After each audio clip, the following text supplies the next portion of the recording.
Bonjour à tous, bienvenue sur Nearmint. Alors aujourd'hui on se retrouve vraiment pour une vidéo exceptionnelle qui me tient à cœur. C'est pour vous présenter une partie de ma collection. Vraiment un des plus gros buts que j'ai eu dans la collection. Alors c'est pas tout à fait fini, je vous expliquerai, mais on est vraiment sur quelque chose de très très lourd. Donc on va découvrir tout de suite, mais avant ça, je vous propose de gagner. Donc une carte gradée, donc un dragon blanc aux yeux bleus dès 25 ans, donc en Nearmint. Donc voilà, c'est pour vous remercier et pour continuer un petit peu les différents giveaways. Aujourd'hui on va présenter les cartes gradées, donc ça me tenait à cœur de vous offrir ça. Donc comme d'habitude, pour participer, un petit abonnement à la chaîne et un petit commentaire, ça suffit. Et on sera toujours les gagnants sur Instagram. Alors on se retrouve pour cette vidéo exceptionnelle. On va vous présenter les secrètes rares des premiers sets. Donc tout en première édition, gradé chez CCC Grading. Donc je pense pas qu'on soit très nombreux à l'avoir fait, je pense pour l'instant être le seul. Donc normalement je vise au moins le 8 en gradé. Mais comme vous vous en doutez, certaines de ces cartes sont très très compliquées à trouver dans certains états. Donc en attendant, j'ai fait grader celle que j'avais dans le classeur.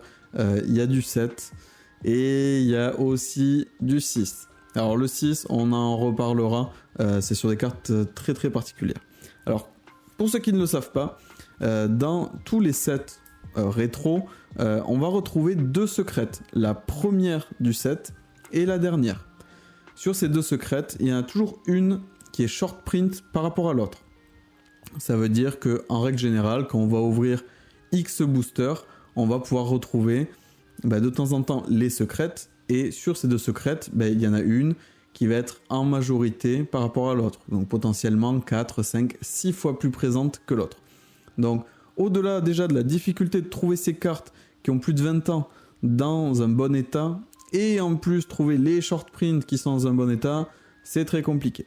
Donc on va balayer ces petites cartes là. Je vous préciserai à chaque fois quelle est la short print sur les deux du set. Alors on commence par la toute première carte, donc du premier set, Légende Dragon Blanc aux yeux bleus, LDDF en première édition, le dragon à 3 cornes. Donc carte extrêmement emblématique qui est juste avant le dragon blanc aux yeux bleus. Et on va retrouver sa consoeur. Donc ici c'est la LDDF 000 et ici la LDDF 102. Donc la première et la dernière du set.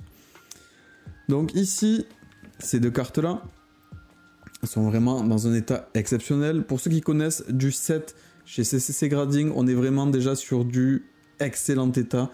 Quand vous trouvez du NM sur CM, sur des cartes anciennes, c'est très rare d'avoir déjà du 7. Alors ici du 7 sur cette carte là, c'est complètement fou. Donc c'est souvent la surface qui va pêcher sur ces cartes là, elles ont plus de 20 ans, c'est normal. Donc ici la short print entre les deux est le dragon à 3 cornes. Donc le Gaïa dragon champion est extrêmement simple à trouver, relativement simple. Si vous le voulez dans cet état là, le dragon champion, vous allez le trouver peut-être aux alentours des 400-500 €. Alors on parle dans cet état-là pour avoir du 8.5. Du 8.5 chez CCC Grading, on ne réalise pas l'état de la carte. La carte est quasi parfaite. Vraiment, elle a quelques micro-défauts, elle a quelques petites micro-rayures, mais la carte est absolument parfaite. Alors je m'attarde un petit peu sur ces secrètes, parce qu'elles ont une particularité. Donc si vous voyez le pattern secrète, il part de la gauche vers la droite. Ce qui n'est pas du tout normal pour les secrètes. Toutes les secrètes normalement sont dans l'autre sens. Donc c'est ce qu'on appelle du reverse foil. Donc vous le voyez ici. Et c'est la même chose du coup sur le Gaïa. Et là vous le voyez chez CCC, c'est bien marqué reverse secrète rare. Donc toutes les secrètes de LDDF sont reverse. Il n'existe pas de secrètes qui ont été imprimées à l'endroit. Ça a été corrigé plus tard dans les autres sets.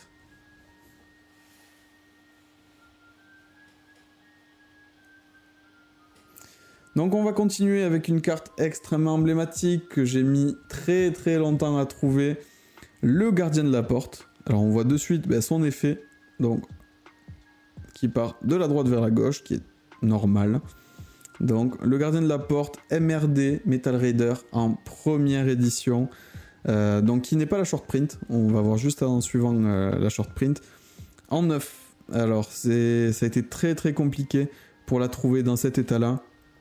La carte est absolument mint, si vous voyez des défauts c'est sur la case. Et la carte est absolument parfaite, j'ai vraiment mis beaucoup de temps à la trouver. Ces cartes là deviennent vraiment introuvables, c'est très très compliqué.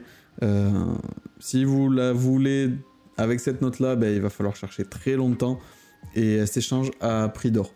On m'a déjà proposé plus de 1000 et quelques euros pour cette carte là, ce qui est vraiment extrêmement cher déjà, mais un 9 sur ces cartes là c'est juste exceptionnel. On les voit bien. On passe sur la short print MRD, le dragon millénaire.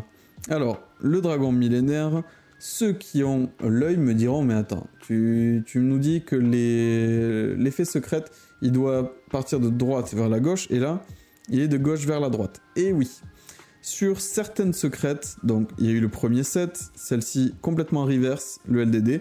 Derrière, il y a eu le MRD, où ils ont remis dans le bon sens, mais certains prints étaient encore à l'envers. Donc, en plus, donc déjà d'avoir ce dragon millénaire en 8, ce qui est exceptionnel et quasiment introuvable, elle est reverse foil. Donc pareil, c'est un misprint qui est assez commun. Je sais plus, c'est pas une carte sur 2 à peu près.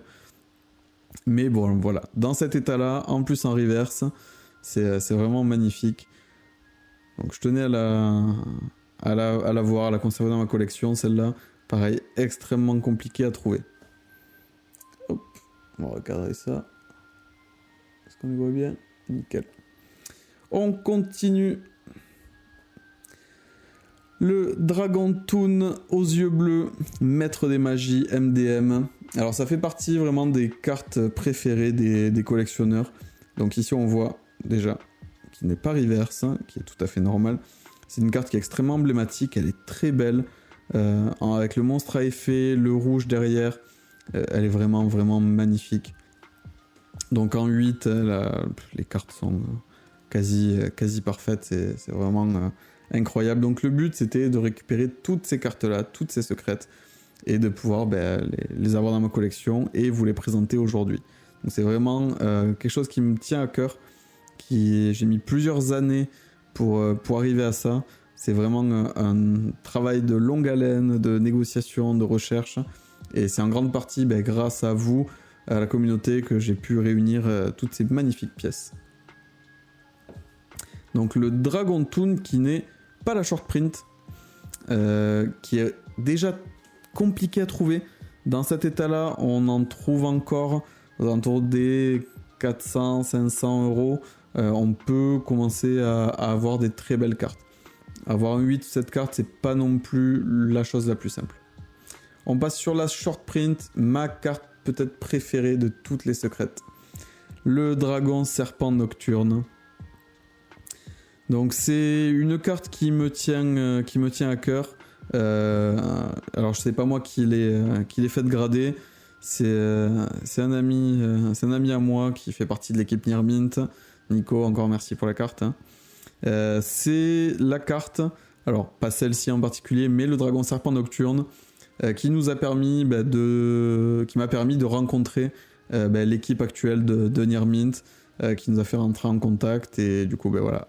Et en plus c'est la toute dernière carte que j'ai ouverte à l'époque. Moi j'ai commencé directement avec Légende Dragon Blanc aux yeux bleus, et ensuite ça c'est la dernière que j'ai ouverte. J'avais racheté des boosters, et voilà, donc je l'ai gardé dans ma collection jusqu'à l'échanger à l'époque et rencontrer l'équipe de Near Mint. Et du coup voilà, c'est une carte qui est vraiment magnifique, je l'adore. Dans le jeu elle est très nulle, mais c'est exceptionnel. C'est la short print de MDM, ça c'est introuvable. En 9, Je sais pas si un jour on en aura plus de, je sais pas, 3, 4, 5 gradés en 9. Je sais même pas combien il en reste. Cette carte est absolument introuvable. Et celle-là, jamais je m'en séparerai. On continue avec du très très lourd encore une fois. Est-ce qu'on a une carte plus emblématique que ça? Un Jinzo en serviteur du pharaon SDPF000 en première édition bien sûr. En 9, la carte est mint. Merci Kevin. Encore une fois, j'y croyais pas quand tu me l'as montré, mais j'aurais dû t'écouter. Pour moi, ça allait prendre un 7 et ben, c'est un 9. La carte est exceptionnelle. Peut-être elle avait un micro défaut sur un angle, mais bon, hop là, la carte est vraiment parfaite. C'est extraordinaire. J'ai vraiment eu beaucoup de mal à la trouver celle-là, malgré qu'elle soit relativement abondante. On en trouve quand même pas mal. Mais bon, c'est dans ces états-là, c'est quasiment introuvable. Ça, c'est pas la short print. La short print, c'est l'ordre impérial. Donc, qui est une secrète un peu particulière. Qui, contrairement aux autres, où quasiment tout, c'est toujours l'arrière-plan qui est en secrète. Ici, voilà, je sais pas si on va bien le voir. C'est vraiment sur le personnage que l'on va retrouver l'effet secrète. Donc, c'est un peu particulier. Mais bon, carte très très compliquée à trouver. Alors on en trouve, mais dans des états qui sont vraiment pas terribles. J'ai un pote qui en a gradé une en 9, on va négocier ça. Mais non, très compliqué. Donc ça pareil, c'était celle du binder. Elle a eu 7, je suis très content. On verra pour upgrade plus tard.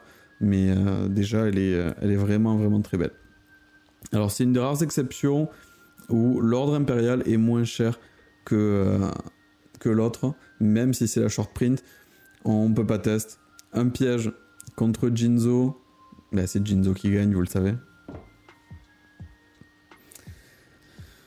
Donc on continue avec Gemini Elf. Donc Gemini Elf qui est la première secrète de Labyrinthe des Cauchemars. Donc très très compliqué à trouver. 8,5. C'est vraiment exceptionnel. Je pense pas que j'arriverai à avoir au-dessus un jour, mais ça me va largement. La carte est parfaite. Il y a quelques micro-défauts, mais bon, on va pas chercher la petite bête. Du Near Mint, donc 8,5 chez CCC. On est vraiment sur des cartes d'exception, donc c'est vraiment fou. Donc on continue avec le cylindre magique, donc une des rares cartes que j'ai en 6. Je m'en satisfais amplement. Donc c'est la short print du set LDC qui est toujours le set le plus compliqué à faire en français. Désolé DCR, mais c'est toujours LDC le plus dur. Donc c'est la short print. Dans cet état-là, c'est déjà exceptionnel. J'en ai vu énormément, qui étaient censés être en bon état. J'en ai jamais vu qui aurait eu au-dessus de ça. Il y en a une qui a été gradée en 9, qui a été récupérée par un des membres de l'équipe, donc très très satisfait. Mais bon, déjà le 6 sur cette carte-là, c'est vraiment, vraiment exceptionnel. Pour l'instant, on va s'en satisfaire. Donc on parlait de DCR juste avant. Et ben voilà, le Seigneur Vampire. Donc, alors on n'est pas sur le reprint, hein. Là c'est les originales, hein, bien sûr. On va se respecter un minimum. Mais ici, bon, on est sur un 6. Alors, cette carte circule quand même assez abondamment. Ce n'est pas la short print. C'est celle que j'avais dans le binder. Alors, le 6 est vraiment, vraiment très, très dur à mon avis. C'est un 5 en surface. Franchement, c'est une des cartes que je risque de renvoyer chez CCC. Parce que vraiment, allez, un 7, pourquoi pas à la rigueur. Mais c'est vraiment une carte sur laquelle j'attendais un 8 minimum, donc assez surpris au retour. Donc potentiellement, voilà, elle repartira. Peut-être j'ai raté un truc, mais bon, je l'upgraderai en 8 celle-là un jour sans problème. Et on termine par le jugement d'Anubis, donc qui est la short print de DCR, toujours en original. Alors il n'y a pas de première édition sur DCR pour ceux qui ne connaissent pas. Il n'y a pas eu de display en première édition, c'était uniquement dans des packs avec plusieurs boosters. Donc, qui fait que c'est un des sets les plus compliqués à trouver aujourd'hui. Mais il y en a quand même en circulation. C'est surtout le Shinato qui pose problème. Le reste, ça circule quand même assez abondamment. Par contre, dans cet état-là, en 8.5, elle est vraiment exceptionnelle. Alors, il y en a une qui est en 9, qui est chez un bon ami à moi, qui est au-dessus de celle-là, mais la différence est extrêmement minime. Ici, le recto est parfait. Il n'y a absolument aucun défaut sur le recto. C'est uniquement au dos où on a quelques micro-rayures qui font tomber la note. Mais bon, un 8,5 sur cette carte-là, c'est juste exceptionnel. Je suis très content de l'avoir. Et donc voilà, voilà le petit set. Donc j'ai mis à peu près 4 ans arriver à faire ce set-là. Donc j'en suis extrêmement fier. C'est vraiment une des masterpieces de ma collection. J'ai mis beaucoup de temps, d'énergie et d'argent pour réussir à réunir toutes ces pièces-là. J'en suis extrêmement fier. C'est vraiment un des gros buts de ma collection. J'ai toujours voulu le faire. Et aujourd'hui, c'est chose faite. Alors oui, il y a des notes ici qui vont être upgrade peut-être un jour. On va essayer de les augmenter, mais déjà... des 8, des 9 sur ces cartes-là, on est sur quelque chose vraiment d'extraordinaire. J'espère que cette vidéo vous a plu. N'hésitez pas à laisser un petit commentaire et à vous abonner pour participer, pour gagner ce magnifique dragon blanc yeux bleus gradé chez CCC Grading. N'hésitez pas à nous faire vos retours dans les commentaires. Si par mégarde, vous avez une des cartes que j'ai ici avec une note supérieure, n'hésitez surtout pas à me contacter, je vous attends. Mais en tout cas voilà, c'est une vidéo un peu personnelle qui me tenait à cœur. Donc j'espère qu'elle vous a plu autant qu'à moi et on se retrouve très bientôt pour une nouvelle vidéo.